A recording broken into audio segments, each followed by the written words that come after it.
안녕하세요. 오늘은 9월 28일 수요일입니다. 오늘도 하나님의 말씀으로 하루를 시작하겠습니다. 오늘 말씀은 사무엘하 6장 12절에서 23절까지 말씀입니다. 제가 읽겠습니다. 어떤 사람이 다윗 왕에게 아뢰어 이르되 여호와께서 하나님의 궤로 말미암아 오벳에돔의 집과 그의 모든 소유에 복을 주셨다 한지라. 다윗이 가서 하나님의 궤를 기쁨으로 메고 오벳에돔의 집에서 다윗성으로 옮겨갈새 여호와의 궤를 맨 사람들이 6걸음을 가매 다윗이 소와 살찐 송아지로 제사를 드리고 다윗이 여호와 앞에서 힘을 다하여 춤을 추는데 그때 다윗이 베옷을 입었더라. 다윗과 온 이스라엘 족속이 즐거이 환호하며 나팔을 불고 여호와의 궤를 메어오니라. 여호와의 궤가 다윗성으로 들어올 때에 사울의 딸 미갈이 창으로 내다보다가 다윗 왕이 여호와 앞에서 뛰놀며 춤추는 것을 보고 심중에 그를 업신여기니라. 여호와의 궤를 메고 들어가서 다윗이 그것을 위하여 친 장막 가운데 그 준비한 자리에 그것을 두매 다윗이 번제와 화목제를 여호와 앞에 드리니라. 다윗이 번제와 화목제 드리기를 마치고 만군의 여호와의 이름으로 백성에게 축복하고 모든 백성 곧 온 이스라엘 무리에게 남녀를 막론하고 떡 한 개와 고기 한 조각과 건포도 떡 한 덩이를 나누어 주매 모든 백성이 자기 집으로 돌아가니라. 다윗이 자기의 가족에게 축복하러 돌아오매 사울의 딸 미갈이 나와서 다윗을 맞으며 이르되 이스라엘 왕이 오늘 어떻게 영화로우신지 방탕한 자가 염치 없이 자기의 몸을 드러내는 것처럼 오늘 그의 신복의 계집종의 눈앞에서 몸을 드러내셨도다 하니 다윗이 미갈에게 이르되 이는 여호와 앞에서 한 것이니라. 그가 내 아버지와 그의 온 집을 버리시고 나를 택하사 나를 여호와의 백성 이스라엘의 주권자로 삼으셨으니 내가 여호와 앞에서 뛰놀리라. 내가 이보다 더 낮아져서 스스로 천하게 보일지라도 내가 말한 바 계집종에게는 내가 높임을 받으리라 한지라. 그러므로 사울의 딸 미갈이 죽는 날까지 그에게 자식이 없으니라. 아멘. 오늘 말씀은 다윗이 그 하나님의 법궤를 다시 예루살렘으로 다윗성으로 가져오는 장면입니다.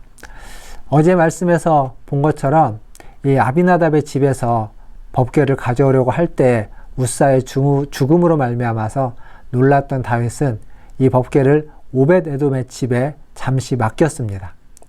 그런데 그곳에 하나님의 은혜가 있고 하나님이 법궤로 말미암아 복을 준다는 소식을 듣고 다윗이 다시 그 법궤를 가져오려 하는 겁니다. 이제는 이전의 실수를 반복하지 않기 위해서 고앗 자손들을 통하여서 어깨에 메고 옵니다.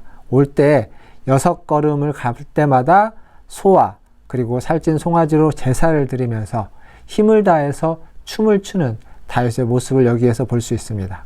즉 지금 다윗은 이전의 다윗과는 좀 다른 모습이라고도 말할 수 있습니다. 뒤에 나오는 미갈의 이야기를 통해서 볼 때 다윗이 좀 채통 같은 것은 아랑곳하지 않고 정말 하나님의 법궤, 하나님만을 생각하면서 기뻐하면서 춤을 춘 것으로 우리가 볼 수 있습니다. 그만큼 다윗은 하나님의 법궤에만 집중했던 것입니다. 반면 뒤에 등장하는 미갈은 다윗과 다르게 이 법궤가 아닌 춤추고 있는 왕인 다윗의 모습에 집중하고 있습니다. 즉 다른 말로 바꾸면 왕으로서 지금 채통 없이 계집종들 앞에서 춤을 추고 있다는 겁니다. 그것도 하체를 다 드러내면서 춤을 추고 있는 다윗의 모습을 보면서 심중에 업신여겼다라고 성경은 이야기하고 있습니다. 즉 미갈은 법궤를 보지 못하고 다윗, 춤추고 있는 왕인 다윗을 보는 거죠. 왕으로서의 권위와 왕으로서의 어떤 채통은 다 아랑곳하지 않는 모습을 보는 겁니다. 하지만 다윗은 지금 하나님 앞에서 춤을 추었다라고 이야기해주고 있습니다. 그리고 이어지는 말씀을 보면 다윗은 이 법궤를 가지고 와서 준비된 장막 가운데 준비된 자리에 그것을 둡니다. 그리고 번제와 화목제를 드리게 되죠. 또 번제와 화목제를 드릴 뿐만 아니라 그 제사를 드린 후에 모든 백성에게 떡 한 개와 고기 한 조각과 건포도 떡 한 덩이를 나누어 줍니다. 남녀를 막론하고 모두에게 그것을 나누어 줍니다. 화목제의 정신을 지금 드러내고 있습니다. 화목제를 드려서 제사에 함께한 자들, 그리고 그 은혜를 나누기 위해서 모두와 함께 떡과 그리고 고기와 그리고 건포도 떡을 나누는 모습, 이것이야말로 진정한 화목제를 실천하는 다윗의 모습이다 라고 말할 수 있습니다. 그리고 마지막에 이어지는 얘기는 이제 다윗이 자신의 가족들을 축복하기 위해서 나올 때 미갈이 왕인 다윗을 만나게 되죠. 그러면서 다윗에게 체면 차리지 않고 뛰어놀았다고 하면서 다윗을 업신여기게 됩니다. 하지만 다윗은 지금 뭐라고 이야기하냐면, 나는 여호와 앞에서 한 것이다. 나는 사람 앞에서 한 것이 아니라, 나는 계집종들 앞에서 한 것이 아니라 하나님 앞에 있었다. 다른 것은 중요하지 않았다 라고 지금 이야기해주고 있습니다.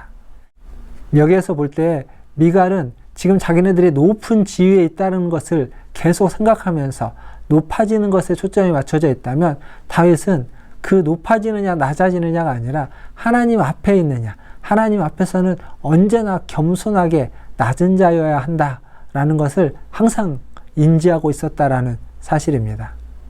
복음서 말씀에 보면 자기를 높이는 자는 낮아지고 자기를 낮추는 자는 높아진다라는 말씀이 있습니다. 즉 이렇게 자기를 낮춰서 하나님 앞에 겸허하고 겸손하게 뛰어놀았던 다윗을 하나님은 높여주십니다. 반면 자기의 그 높은 지위에 채통에 맞지 않게 행했다라고 생각했던 미갈에 대해서는 오늘 말씀 마지막 절에 죽는 날까지 자식이 없었다라고 이야기합니다.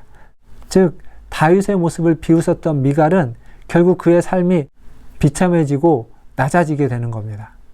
사랑하는 성도 여러분, 우리는 항상 하나님 앞에서 살아가야만 합니다. 하나님 앞에서는 자기를 낮추는 자를 하나님은 그를 높여주실 것입니다. 하나님 앞에서 우리가 자신을 높인다면 그건 하나님 앞에서 낮아질 수밖에 없는 그러한 잘못된 선택을 하는 것이다 라고 말할 수 있습니다. 미갈이 그랬던 것처럼. 그러나 우리는 미갈의 길이 아닌 다윗의 길을 걸어가야만 합니다. 오늘 하루도 하나님 앞에서 사시기를 바랍니다. 코람데오의 삶을 사시되 하나님 앞에서 겸손하고 낮아지는, 겸손하고 내려놓는 그러한 코람데오의 삶을 살 때 하나님이 여러분을 높여주실 줄 믿습니다. 그러한 은혜가 저와 여러분에게 있기를 주님의 이름으로 축원드립니다. 기도하겠습니다. 하나님 아버지, 높아지려는 마음을 내려놓고 낮은 자로 항상 겸손하게 코람데오의 삶을 살아가는 하나님, 우리 모든 성도들 되게 하여 주시옵소서. 오늘 하루도 하나님의 은혜 가운데서 살아가며 하나님 앞에서 살아가며 날마다 어떤 상황에 처해 있든지 겸허하고 겸손한 삶을 살아갈 수 있도록 인도하여 주시옵소서. 많은 축복이 있습니다. 많은 은혜가 있습니다. 받은 은혜에 감사하면서도 그 은혜를 주신 하나님께 겸손하게 찬양과 감사와 존귀와 영광을 올려드리는 삶을 살아가게 하여 주시옵소서. 우리 문화전제일교회 환우들을 다 기억하여 주시고 우리 모든 성도들과 환우들이 어느 순간 어느 상황에 있든지 하나님 앞에서 하나님 기뻐하며 즐거워하며 감사하며 애통하며 주의 은혜를 구하며 살아가게 하여 주시고 한순간도 주님의 눈밖에 아버지 하나님 나아가 벗어나는 일이 없도록 주님 은혜 베풀어 주시옵소서. 하나님 이 나라와 민족을 기억하여 주시고 이 나라와 민족이 하나님의 눈 안에서 하나님 앞에서 바르게 세워져 갈 수 있도록 우리 유정자들을 아버지 하나님 정직히 하시고 겸손케 하시고 아버지 하나님 하나님 앞에서 그들이 부끄럽지 않은 인생을 살아갈 수 있도록 도와주시옵소서. 모든 것을 주님의 손에 의탁합니다. 하나님이 기뻐하시는 삶을 오늘도 살아갈 수 있도록 우리와 동행하여 주실 것을 믿고 감사를 드리며 우리 구주 예수님의 이름으로 기도하옵나이다. 아멘. 사랑합니다. 축복합니다. 또 내일 아침에 뵙겠습니다. 샬롬.